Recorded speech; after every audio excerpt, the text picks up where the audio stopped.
جمعہ کی اہمیت دلوں سے ختم کر دی گئی۔ پہلے تو زندگی میں ایک جمعہ چھوٹنے پر ہم سب میں سے، بلکہ ہماری بات تو چھوڑیں، عام بندہ جو کوئی اور نماز نہیں پڑھتا ہوگا لیکن وہ جمعہ چھوڑنے کو بہت بڑا گناہ سمجھتا تھا، جو کبھی نماز کو نہیں آتا، جمعہ کے دن اس کے گھر میں جا کر کے دیکھو، نہا رہا ہے، خوشبو لگا رہا ہے، سرمے لگا رہا ہے، مسجد کے آنے کے اہتمامات کر رہا ہے، دوسری کوئی نماز نہ پڑھتا ہو۔ جمعہ کا اہم رتبہ ہمارے دماغ میں موجود تھا، اس کو ختم کر دیا گیا۔ اسی طرح سے ہمارے دلوں سے یہ تمام چیزیں غائب کرنے کے لیے پوری دنیا ایڑی چوٹی کا زور لگا چکی ہے کہ ایک وقت ایسا نہ آ جائے کہ تمہارے دلوں میں یہ بھی خیال ہونے لگے اللہ ہے بھی کہ نہیں ہے، معاذ اللہ رب العالمین۔ کیونکہ جب بندہ اس سے تعلق نہیں رکھے گا تو شیطان کا غلبہ اس کے اوپر ہو جائے گا، شیطان کا غلبہ اس کے اوپر ہو جائے گا اور وہ دماغ میں یہی چیزیں ڈالے گا، کہاں ہے کوئی خدا، کہاں ہے کوئی معبود جس کی عبادت کرنی ہے، سب تو نارمل ہے، ساری دنیا جی رہی ہے، معاذ اللہ رب العالمین۔ اللہ تعالیٰ ایسی نحوستوں سے ہمیں محفوظ رکھے۔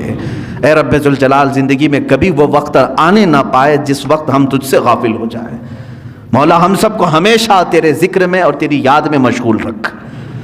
دعا یہی کرتے رہیں، اور اللہ کا وعدہ ہے فَاذْكُرُونِي أَذْكُرْكُمْ، تم مجھے یاد رکھو میں تمہیں یاد کروں گا۔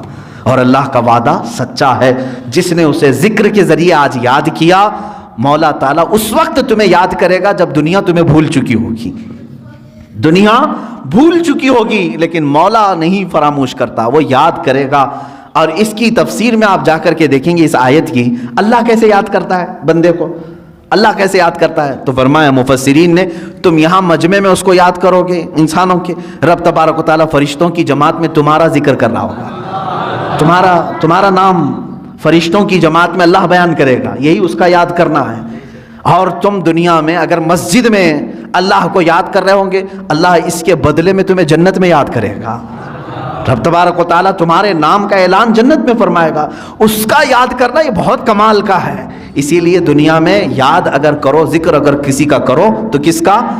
اللہ رب العزت کا۔ الا بذکر اللہ تطمئن القلوب، آگاہ ہو جاؤ، اللہ کے ذکر سے ہی دلوں کو سکون ملتا ہے۔ ذکر کی مجلس ہم قائم کرتے ہیں، اللہ تبارک و تعالی ہمارے دلوں کی کدورت کو ختم فرمائے، دلوں کی سختیوں کو دور فرمائے، ہمارے آنکھوں میں اللہ تعالیٰ سرور عطا فرمائے، ہماری زبانوں میں نور عطا فرمائے، ہمارے قلب کو، ہمارے ذہن کو وسوسوں سے محفوظ فرمائے، اور ہمیشہ اپنے ذکر پر قائم رکھے، اپنے ذکر پر ہی ہماری موت عطا فرمائے۔